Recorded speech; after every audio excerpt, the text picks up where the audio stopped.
Hey, Farmer's Branch. You have to excuse me a bit tonight. Got a bug. Got the sore throat, sneezing, fever, achy bug.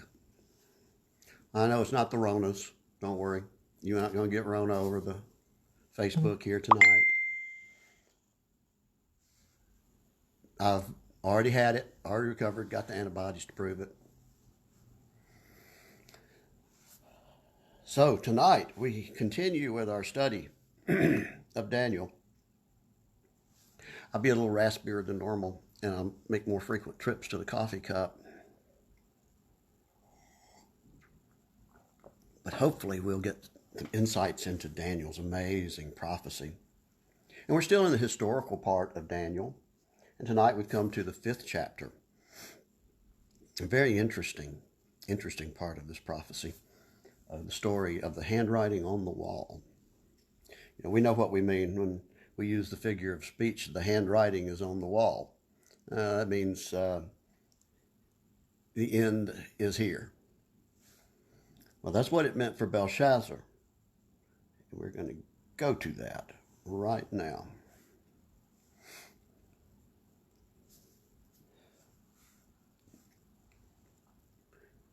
Daniel chapter 5, and I'll read from the English Standard Version, the ESV. King Belshazzar made a great feast for 1,000 of his lords and drank wine in front of the 1,000. Now, remember that Belshazzar is a Babylonian name that means Bel, the god of Babylon, protects. And this is the grandson of Nebuchadnezzar, who named Daniel Belteshazzar. And I've done a little more study on that name. I can't prove outright what it means and what it doesn't. It seems that Bel's feminine aspect, and you remember all the Saturnal gods had a feminine aspect or a consort, was Belit.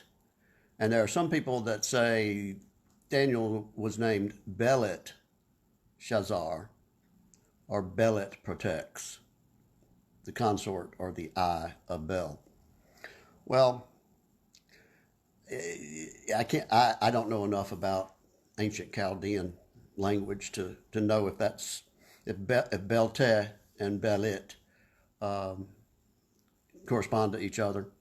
I still like the conjecture that Belteh means Bel does not. I think it would be inappropriate for the circumstances after which Daniel was called by that name. But here we have King Belshazzar, who is the grandson of Nebuchadnezzar, and he is making a feast here, and before 1,000 of his lords. Now, there's a lot, at the time it turns out that he's making this feast, there's a lot going on in his kingdom that he is apparently unaware of. It's sort of like fiddling while Rome burns here, because as he is, if this was probably an annual feast in his kingdom, the Persian army was conquering the periphery of his kingdom and was on its way to the city of Babylon. So that's a little bit of the background here. And we'll get back to that, a little of the particulars of that, because I think it's very important, especially as we begin to interpret other portions of Scripture, such as the prophecies against Babylon issued by Jeremiah and Isaiah, as well as the use of the term Babylon and the language from those prophecies being picked up in the 14th chapter of Revelation in events that are describing the fall of Jerusalem and the desolation of the land of Israel, that it refers to Babylon as fallen. And then to come out of her, my people, language later in the Revelation. And the character in the 17th chapter of the woman, Mystery Babylon. So we'll start tying all that together as if it's not complicated enough. But tonight it's a simple lesson, very straightforward and historical lesson with some important spiritual lessons. I'm going to read this from the ESV, and there are some minor variations with the text here translated primarily from the Masoretic text and the Septuagint translations. But they're fairly minor for this story, and I don't think they really either take or add anything material. So we'll read this from the ESV. And Belshazzar, when he tasted the wine, commanded that the vessels of gold and of silver that Nebuchadnezzar, his father, or his ancestor, his grandfather in this case, or predecessor in the Hebrew, had taken out of the temple in Jerusalem, be brought, that the king and his lords, his wives, and his concubines might drink from them. So here is the picture of Belshazzar making a toast. He's going to make a toast, and he does it, and upon it, in this toast, he expresses a desire to have the vessels that worshiped the God of Israel that had been taken by his father's conquest of Jerusalem be brought in, and that they celebrate. In fact, the celebration was in the name of their gods, to use the vessels that were used to worship and celebrate the God of Israel, to use them in their celebration of their own gods. Those things are going to get pretty dicey here. Then they brought in the golden vessels that had been taken out of the temple, the house of God in Jerusalem, and the king and his lords, his wives, and his concubines drank from them, and they drank wine and praised the gods of silver, gold, bronze, iron, wood, and stone. Now, some of these vessels have been used to drink wine in praise of the God of Israel. It's not the drinking wine part that's concerning here. It's the fact that it's a drunken sacrilege to the God of Israel, the only true God. And immediately the fingers of a human hand appeared and wrote on the plaster of the wall of the king's palace, opposite the lampstand. In other words, so it would be illuminated from the lamp. And the king saw the hand as it wrote. Then the king's color changed, and his thoughts alarmed him. His limbs gave way, and his knees knocked together. The king called out loudly to bring in the enchanters, the Chaldeans, and the astrologers. So here the king is frightened by this apparition that he's seen and what is written on the wall, which he does not yet understand. But the vision, even in its appearance, does not seem to him to portend good things. So the king declared to the wise men of Babylon, whoever reads this writing and shows me its interpretation shall be clothed with purple and have a chain of gold around his neck, and shall be the third ruler in the kingdom. Then all the king's wise men came in. They could not read the writing or make known to the king the interpretation. Now, there's a lot of reasons for this. You know, the Hebrew language was not always written in the characters of Babylon as it is today. The square letters that they used for the text of the Hebrew scripture and modern Hebrew were all derived from Babylonian script. The Paleo-Hebrew was written much differently, and without the heritage of reading and understanding Hebrew, one might not be able to interpret these. But once the letters are actually deciphered by Daniel, it becomes apparent that this was written in a Semitic language, most likely Paleo-Hebrew. So let's read on. Then King Belshazzar was greatly alarmed.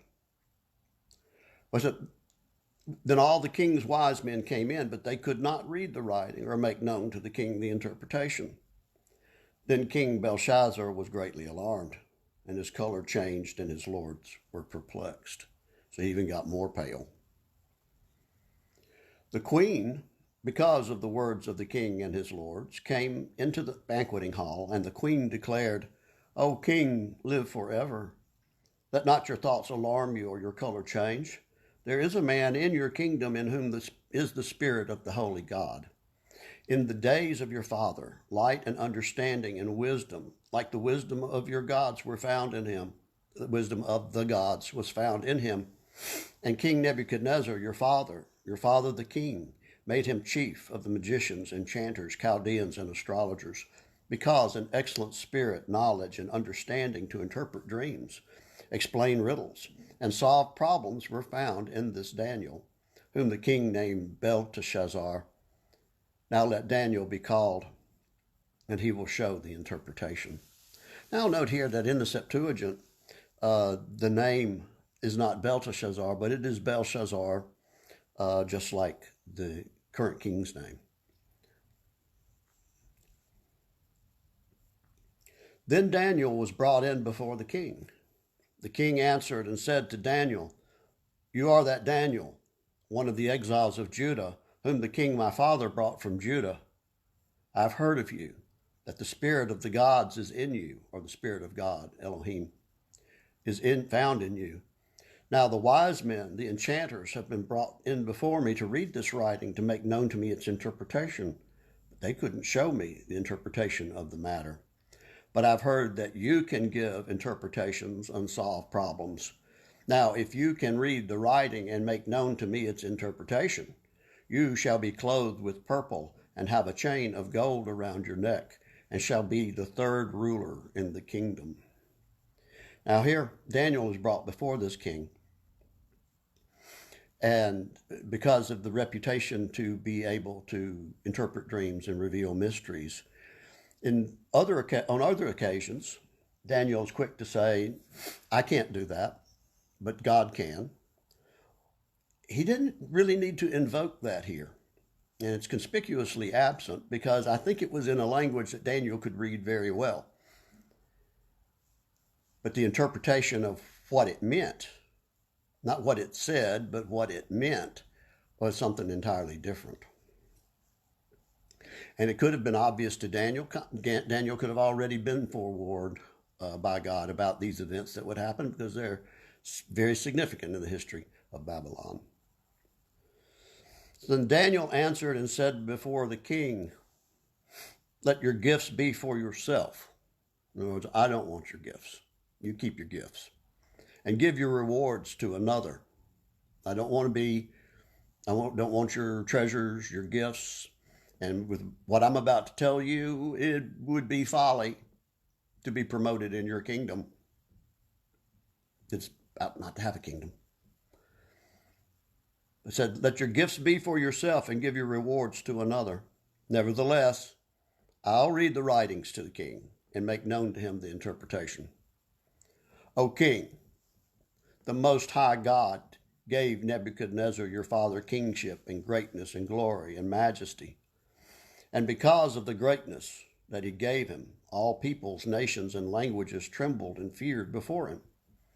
Whom he would, he killed, and whom he would, he kept alive. Whom he would, he raised up, and whom he would, he humbled. But when his heart was lifted up and his spirit was hardened, so that he dealt proudly, he was brought down from his kingly throne, and his glory was taken from him. He was driven from among the children of mankind, and his mind was made like that of a beast, and his dwelling was with the wild donkeys. He was fed grass like an ox. His body was wet with the dew of heaven, until he knew that the Most High God rules the kingdom of mankind and sets over it whom he will. And you, his son, or grandson in this case, Belshazzar, have not humbled your heart, though you knew all this. But you have lifted up yourself against the Lord of heaven, and the vessels of his house have been brought in before you. You and your lords, your wives, and your concubines have drunk wine from them, and you have praised the gods of silver and gold, of bronze, iron, wood, and stone, which do not see or hear or know. But the God in whose hand is your breath, and whose are all your ways, you have not honored. Putting it mildly, he has dishonored. Then from his presence the hand was sent, and this writing was inscribed. So the hand is gone, but the letters are still on the wall. Mene, Mene, Tekel, and Parsin.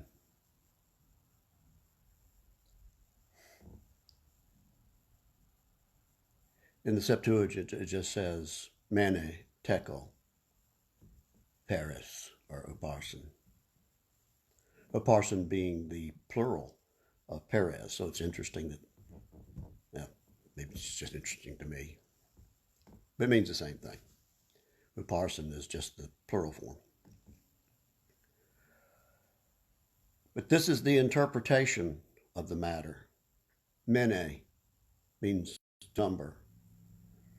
God has numbered the days of your kingdom and brought it to an end.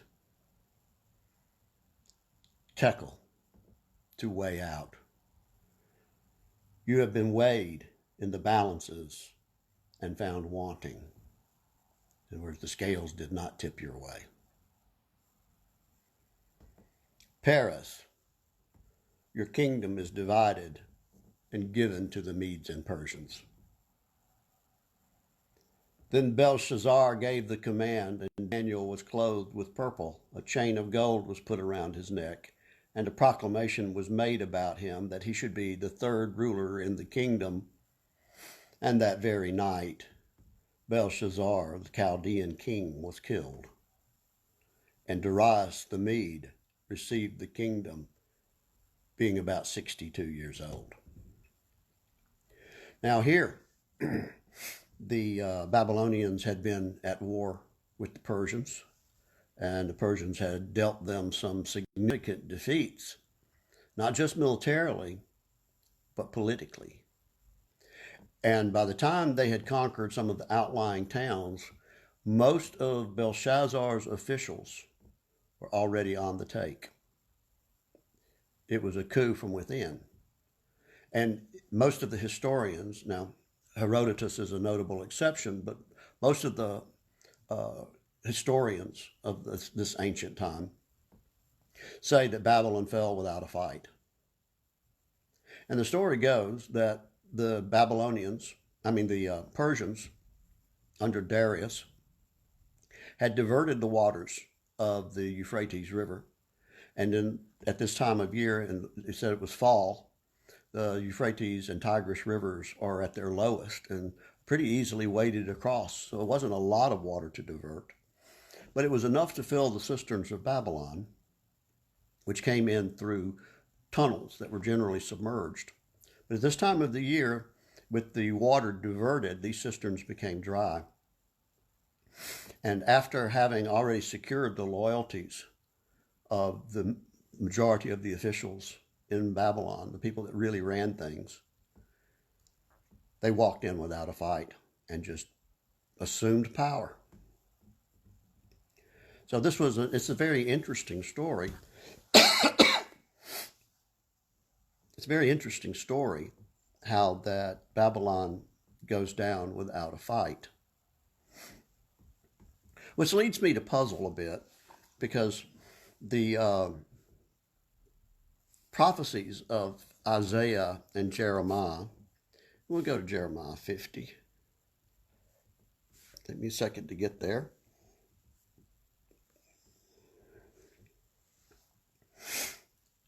They speak to a very violent overthrow of Babylon. And it's among these letters to nations and to rulers, like the ruler of Babylon, that apparently not talking about a literal Babylon or a literal king of Babylon, or a king of Tyre for that matter, because that's where we see those famous passages about the son of the morning, Lucifer. And so to take these figuratively relieves us of the puzzle as to why they would prophesy such a violent end to literal Babylon that has not yet occurred. and how that violent end is applied to events that are clearly speaking about the ancient nation of Israel and the destruction of Jerusalem. And perhaps speak to another destruction that yet remains in our future. It's interesting. For instance, I'll read Jeremiah 50. It says, "The word that the Lord spoke concerning Babylon, concerning the land of the Chaldeans," by Jeremiah the prophet. "Declare among the nations and proclaim, set up a banner and proclaim, conceal it not, and say, Babylon is shaken. Bel is put to shame. Merodach is dismayed," or Marduk. They're both names for the god of Babylon. "Her images are put to shame, her idols are dismayed." Now, this didn't occur in the Persian conquest. Cyrus and Darius seem to have very easily picked up the gods of Babylon and revered them. There is a cylinder of Cyrus in which Cyrus's undying devotion to Bel is documented. So the gods of Babylon are not put to shame at that point. So it wasn't fulfilled with the fall of Babylon to Persia.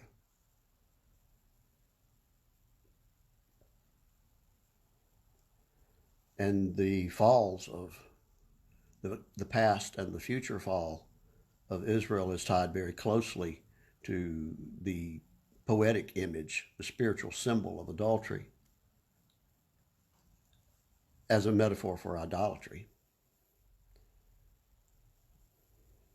So what's he talking about? It says, "For out of the north a nation has come up against her, which shall make her land a desolation, and none shall dwell in it. Both man and beast shall flee away.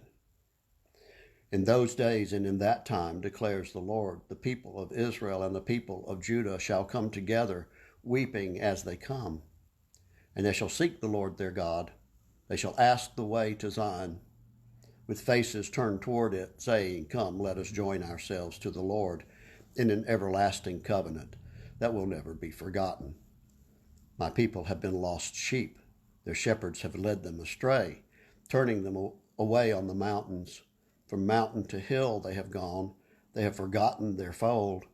All who found them have devoured them, and their enemies have said, We are not guilty, for they have sinned against the Lord, their habitation of righteousness, the Lord, the hope of their fathers." Now this is starting to sound a lot less like judgment on Babylon than judgment on Israel. "Flee from the midst of Babylon and go out of the land of the Chaldeans and be as male goats before the flock. For behold, I am stirring up and bringing against Babylon a gathering of great nations from the north country, and they shall array themselves against her. From there she shall be taken. Their arrows are like a skilled warrior who does not return empty-handed. Chaldea shall be plundered.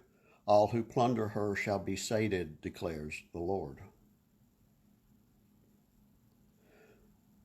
Though you rejoice, though you exult, O plunderers of my heritage, though you frolic like a heifer in the pasture and neigh like stallions, your mother shall be utterly shamed, and she who bore you shall be disgraced. Behold, she shall be the last of the nations, a wilderness, a dry land, and a desert. Because the wrath of the Lord, she shall not be inhabited, but shall be an utter desolation. Everyone who passes by Babylon will be appalled and hiss because of all her wounds. Set yourselves in array against Babylon all around, all you who bend the bow. Shoot at her, spare no arrows, for she has sinned against the Lord. Raise a shout against her all around. She has surrendered, her bulwarks are fallen, her walls are thrown down. For this is the vengeance of the Lord. Take vengeance on her, do to her as she has done. Now, let's note here that in the Persian conquest of Babylon, nor with any subsequent revolts because Babylon revolted twice against its Persian overlords and was defeated each time. So the city of Babylon was sieged a number of times. During none of those sieges were the walls torn down. Here it says her walls are thrown down. Cut off from Babylon the sower and the one who handles the sickle in time of harvest, because the sword of the oppressor everyone shall turn to his own people, and everyone shall flee to his own land. Israel is a hunted sheep driven away by lions. First, the king of Assyria devoured him, and now at last Nebuchadnezzar, king of Babylon, has gnawed his bones.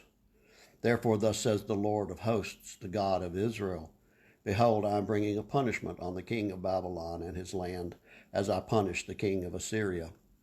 I will restore Israel to his pasture, and he shall feed on Carmel and Bashan, and his desire shall be satisfied on the hills of Ephraim and Gilead. In those days and in that time, declares the Lord, iniquity shall be sought in Israel, and there shall be none, and sin in Judah, and none shall be found, for I will pardon those whom I leave as a remnant.